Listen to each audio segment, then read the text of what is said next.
Bonjour à tous. Merci à vous de nous retrouver pour la suite de la formation en ligne Évaluation et implémentation de la CAA. Parlons maintenant du développement du. Pour cela, dans le cadre du développement, nous allons utiliser les méthodes s'appuyant sur les dispositifs. Il est très important de proposer dès le départ un dispositif linguistiquement robuste. Les bénéfices sont nombreux. Pour le communicateur en CAA, cela signifie qu'il n'y aura pas de réapprentissage des emplacements des mots nouveaux.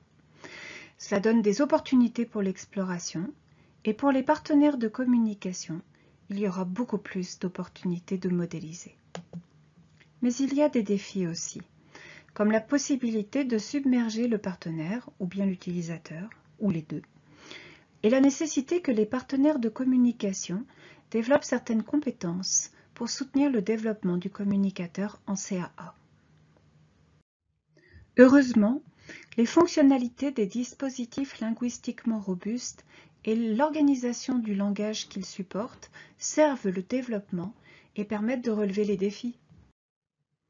Nous allons parler de deux stratégies efficaces qui rendent possible le développement du vocabulaire, que l'on utilise un dispositif high-tech ou bien low-tech. La première stratégie s'appuie sur la localisation des mots, c'est-à-dire sur leur emplacement. Et la seconde, sur la taille des grilles qui sont proposées à l'utilisateur. La méthode qui développe le vocabulaire en s'appuyant sur l'emplacement des mots consiste à choisir une taille de grille adaptée à l'accessibilité du communicateur, à masquer des mots et à augmenter le nombre de boutons au fur et à mesure qu'il se montre à l'aise avec ceux qui sont déjà affichés. Le principe est le même sur des tableaux de communication qui sont imprimés. Cette méthode présente de nombreux bénéfices. Par exemple, l'absence du besoin de réapprendre des localisations des mots au fur et à mesure qu'on ajoute du vocabulaire. La diminution éventuelle du risque de submersion. Et par ailleurs, elle correspond à la façon d'apprendre de l'adulte typique. Mais elle présente aussi des défis, et notamment, elle offre moins d'opportunités pour l'exploration du vocabulaire par le communicateur en CAA. Et c'est dommage ça. Alors on peut vraiment modéliser avec un système plus robuste en se tenant à côté du communicateur, lui présentant un dispositif de même taille, mais qui affiche tous les boutons par exemple. La méthode qui développe le vocabulaire en s'appuyant sur l'augmentation progressive de la taille des grilles de communication est en général réservée aux personnes présentant d'importants défis en termes d'accessibilité. Au départ, on leur propose une grille avec de très gros boutons faciles à sélectionner, puis, au fur et à mesure que leurs possibilités motrices ou visuelles augmentent, on augmente la taille de la grille. Et donc, le nombre de boutons, comme vous pouvez le voir sur la vidéo. Le principe est le même sur des tableaux de communication qui sont imprimés. Cette méthode a des bénéfices qui sont l'accompagnement à la modification des besoins moteurs et visuels de la personne, la réduction éventuelle du risque de submersion. Mais elle présente aussi des défis, comme l'obligation de réapprendre l'emplacement des mots au fur et à mesure qu'on augmente les tailles de grille, et la diminution des opportunités d'exploration du vocabulaire par le communicateur en CAA. Et donc, il y a un risque de le limiter dans son développement. Là aussi, il est possible de modéliser avec un système plus robuste disposé à côté de celui que le communicateur utilise lui-même. Les deux méthodes peuvent se croiser. Il est possible par exemple de choisir une taille de grille avec peu de boutons et d'en masquer au départ puis de les dévoiler petit à petit. Et par ailleurs, les études montrent qu'il n'y a pas de différence entre ces approches pour les enfants typiques.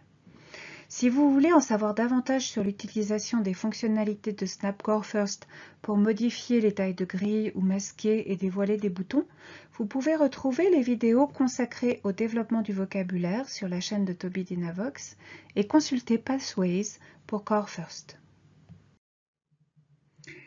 Voici quelques considérations sur le type de méthode de développement que vous allez utiliser. Quelques questions peuvent soutenir votre réflexion. Par exemple, qu'est-ce qui marchera le mieux pour cet utilisateur?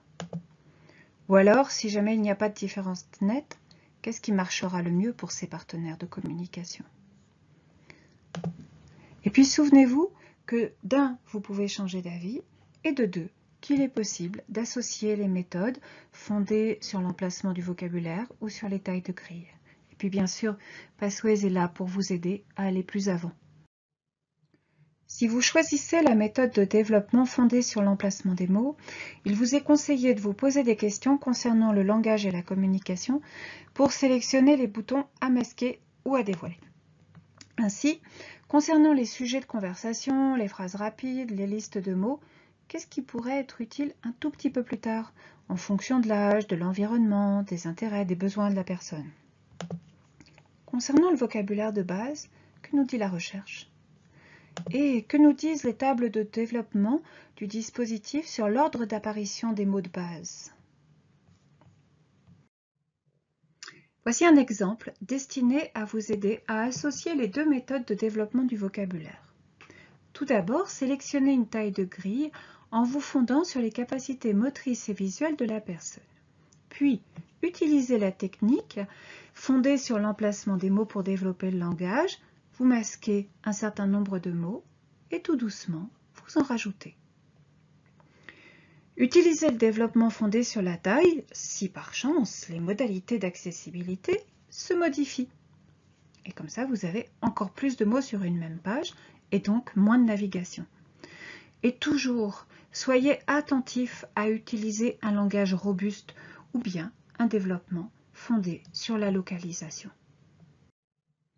Nous avons appris beaucoup de choses aujourd'hui en travaillant sur les méthodes fondées sur l'emplacement des mots ou alors sur les tailles de grille. Et vous allez en apprendre encore plus. Alors retrouvez-nous pour la vidéo numéro 5 qui vous parlera toujours des méthodes qui s'appuient sur le dispositif et sur l'organisation du langage. À tout de suite!